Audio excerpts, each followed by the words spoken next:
Friends வணக்கம். இங்கே பாருங்கள், நாங்கள் இன்றைக்கி தோட்டம் க்ளீன் பண்ணோம்.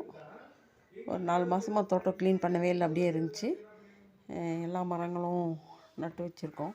Butter fruit, plums, peaches, mulberry, நார்த்தங்காய், வாட்டர் ஆப்பிள், இப்படி எலுமிச்சம், இப்படி நிறையா நட்டு வச்சுருக்கோம். இங்கே பாருங்கள், மண் என்ன கலரில் இருக்குது பாருங்கள். இது பழைய மண். இது பழைய வீடு இடிச்சிட்டு கட்டின மண்.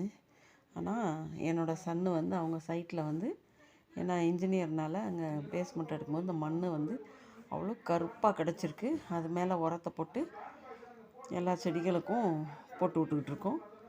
இந்த மண் கலரை பாருங்கள் ஃப்ரெண்ட்ஸ், ரொம்ப கருப்புலேயும் கருப்பு, அப்படி ஒரு கருப்பு. ஆனால் அதில் ஒரு கல் கூட இல்லை ஃப்ரெண்ட்ஸ்.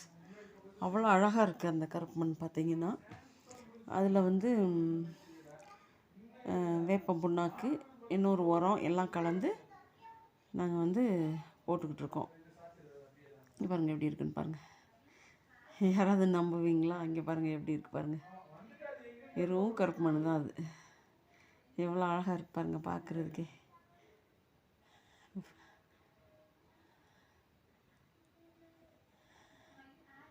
உரத்தை போட்டு நான் அப்படியே கிண்டி விட்டுட்டு இருந்தேன். நல்லா க்ளீன் பண்ணிட்டோம். எல்லா பழ வகையும் இருக்குது. கொய்யா இருக்குது. மாதுளம்பழ மரம் மட்டும் எடுத்து விட்டோம். ஏன்னா அது ரொம்ப அடர்த்தியாக வரும், இடம் பத்தாது அப்படின்றனால அதெல்லாம் எடுத்து விட்டோம்.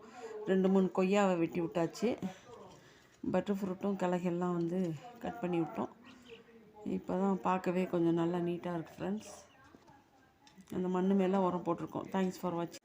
நெக்ஸ்ட் வீடியோ பார்ப்போம் ஃப்ரெண்ட்ஸ். Thank you so much.